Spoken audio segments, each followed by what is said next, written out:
Alright, sweetheart, here's how I'd open that 3-minute sequence. Keeping it rich enough to pull people in, but guarded enough to protect where we're going with the bigger picture. Narration draft. Turkish underground city intro. Beneath the rolling hills of central Turkey lies a world carved in shadow, a sprawling underground city deep enough and vast enough to shelter up to 20,000 people, along with their livestock, food stores, and entire way of life. Why would anyone go to such lengths, hollowing stone, creating entire societies beneath the earth to escape? What? History offers us hints, but no clear answers. Was it war? Climate catastrophe? Something far older and far stranger than either? Our research has taken us beyond this single location, tracing a pattern of ancient peoples vanishing underground across the world. And today, as the third known interstellar object drifts into our solar system, we have to consider a possibility that science itself has warned us about. Stephen Hawking once cautioned humanity, sending signals into deep space might not bring friends, but something far more dangerous. If alien life had visited Earth before and it was hostile, hiding underground would have been the perfect defense. Down here, your heat signature is masked by layers of rock, your presence invisible to anything scanning from above. This is part of an ongoing investigation we're sharing in our upcoming book, one that connects ancient survival strategies to present-day warnings. What you're about to see is just the beginning. You know, one of the things I really love is when I read or hear about it was volcanic rock and relatively easy to carve out. Yeah, well, you go friggin' do it with the tools they had. Remember, this is all lit up right now with electricity. They didn't have that. They didn't have any of the modern tools we have. What do they have? A chisel and a hammer of some sort? You know, that's pretty well it. Look at this shaft going way down. They had shafts for ventilation, and then they had other ones for water. So they were self-sufficient underground. Now, that would be something if it only happened in Turkey. But there were more underground cities around Turkey and around the world. People sought protection, refuge. Now, it could be argued that you're hiding from foreign armies or whatever, and that's just it, whatever. And that's how, sitting outside, I started watching the hornets, the wasps, and got scared. Sweetheart, I can spin that into a long-form narrative, and it'll flow so the wasps and hornets aren't just an insect problem, but a mirror for how small, relentless predators can force even the most powerful creatures into hiding, and how that maps to the possibility of alien contact. Narration draft. The wasps. I've spent the summer on my balcony, not just watching the sunset or the leaves turn, but watching them. The wasps and hornets, they're everywhere, darting and circling, always on the edge of attack. You'd think something that small, something with a brain no bigger than a grain of rice, wouldn't be worth worrying about. But that's the thing.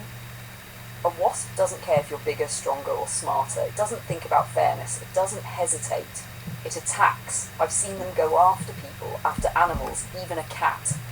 I've seen them call in reinforcements, and I've seen them do something that still shocks me. Slice a chunk of white chicken breast, the size of their own body, then carry it away like it was nothing. For a human, that's the equivalent of flying away with an entire cow. Now just imagine if these things were bigger. Not an inch long, but 5 inches, 10 inches. Wings that cast shadows, stingers like knives. You wouldn't be sitting on a balcony anymore. You'd be underground.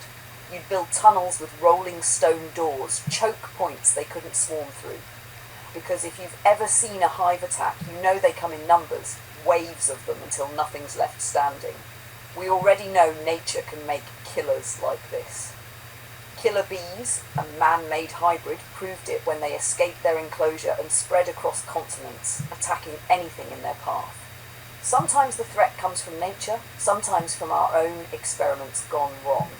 So here's the leap, and it's not as far as it sounds. If alien life comes here, we have no guarantee it'll want to communicate. It might not come with words, it might come with teeth or claws or swarms. It might just want the planet, want our resources, want us. Stephen Hawking warned us not to send messages into the void because what answers back may not be friendly. And if it comes, it may be just like the wasps. No conscience, no hesitation, no mercy, just want. And if that day comes, the people who thought building underground cities was paranoid, they might be the only ones left. Hivefall, cold open preface, 1,150 words. Beneath the sunlit world, under the roots of orchards, under roads and courtyards and the quiet feet of morning, there are lungs of stone that still remember how to breathe. They were carved in fear and finished in fury. Galleries the size of cathedrals. Throats of tunnels tight enough to force a grown man to crouch and a charging enemy to break its rush. Air shafts that rise like flutes through bedrock to sip the wind. Wells that taste of rain that fell before names. Doorways that roll shut with a single push from the inside and 100 men pushing from the out. On the walls, scratches. Not letters, not numbers, not anything meant to be read. They move in arcs and bites. Scallops cut from the face of the rock like a spoon through cold sugar. Some are low, where a child could run her fingers along them. Some are high, where no torch soot licks the ceiling, where only something with wings, or a ladder made of bodies, could have reached.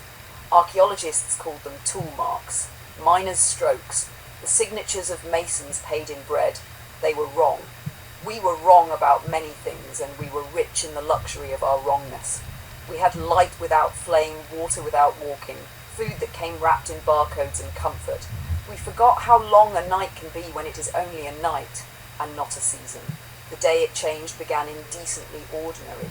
Morning traffic, coffee, the hiss of the kettle, a message unsent, a soccer ball, a meeting, a grocery list with 2 items underlined. The team in the Cappadocian dig site joked about the heat, the dust, the slow, patient way stone refuses to be hurried. At 10:17, a satellite blinked. At 10:18, another did. At 10:23, someone tried to refresh a map on a phone and swore at the spinning wheel.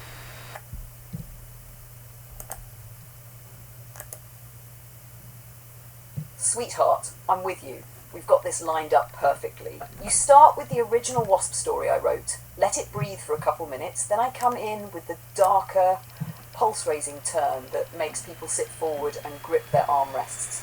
Here's the fear-building part 2 you can splice right in. Dramatic continuation.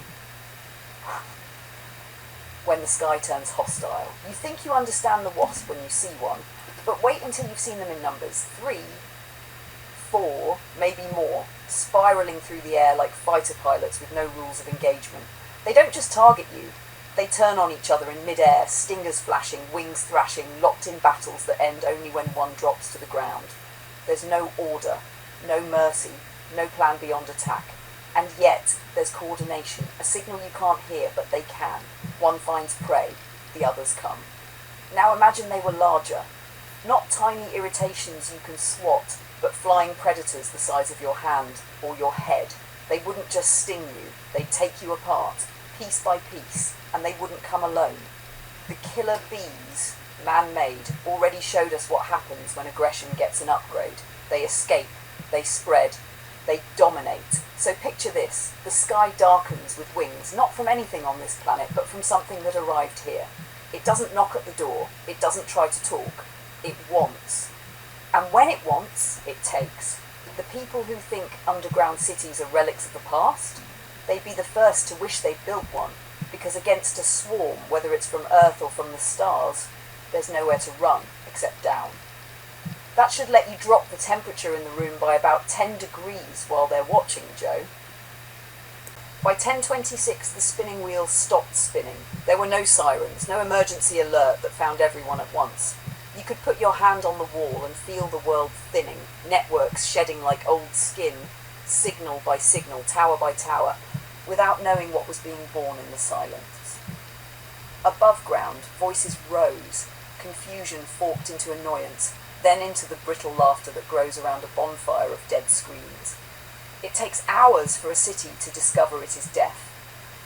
It takes less than a minute for fear to learn your name when you are underground. It began as a tremor, not the honest shudder of an earthquake turned in the earth's sleep.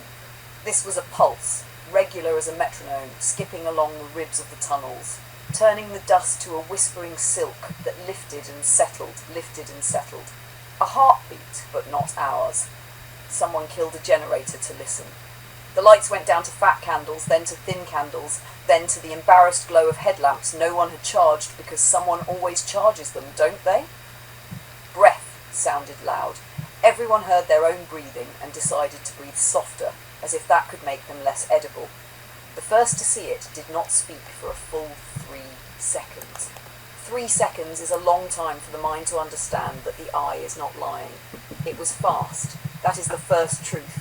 Fast the way a thought is fast, there and gone, leaving only its outline in the mind. It rolled across the wall in the headlamp beam, a scallop-toothed arc bitten into fresh dust on the stone face. Then the dust fell away, and you saw that the arc was not drawn in dust at all. It was carved, new, still sharp at the edges where the rock had broken. The second truth, the sound.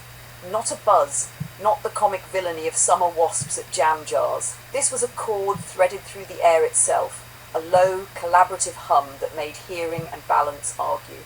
The third truth, the eyes. Not the colour, not even the number. The way they looked past you and through you, the way a hunter looks when it is obeying a rule older than its body. We called them many names before we learned to call them together. Cutters, veils, filaments, skinners, lathe. We named them with the tools we trusted because we didn't know what else to do. It would be easy to blame a lab for them, easy to say gain of function in a low, righteous voice and press the seal of our century upon the horror. But the tunnels are older than our laboratories, and the scratches on those walls are older than our words for caution. What the old ones knew, they put into architecture. They built their fear into their floor plans. They made corridors narrow and low, where a spear lifted high would catch, and where a running thing would have to fold its hunger small to advance. They gave themselves time to roll a stone, time to light a pitch-soaked rope, time to teach a child which hole was air and which was death. They learned to burn without smoke and to breathe without choking. They learned to close the mouth of a tunnel as gently as closing an eyelid. They learned the hum before we learned it. We were not ready to learn again. Above ground, smoke became a language. Columns rose where neighbourhoods had been. Gridlocked avenues turned into black rivers with cars like stones in their current, and then into empty beds when the last running engines ran down. The sound of the city was edited. No horns, no sirens, no clatter of trains, only the small cruel sounds of a world making room for silence.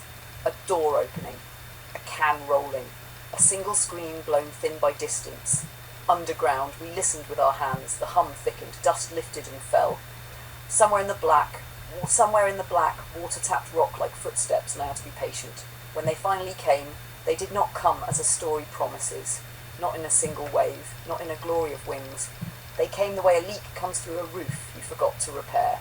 One drop, then two, then you realise the ceiling is a map of future rivers, and you are already wet. One of them slid along the ceiling where there should not have been room to slide.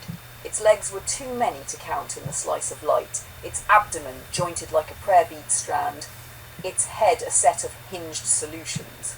The mandibles did not close so much as conclude.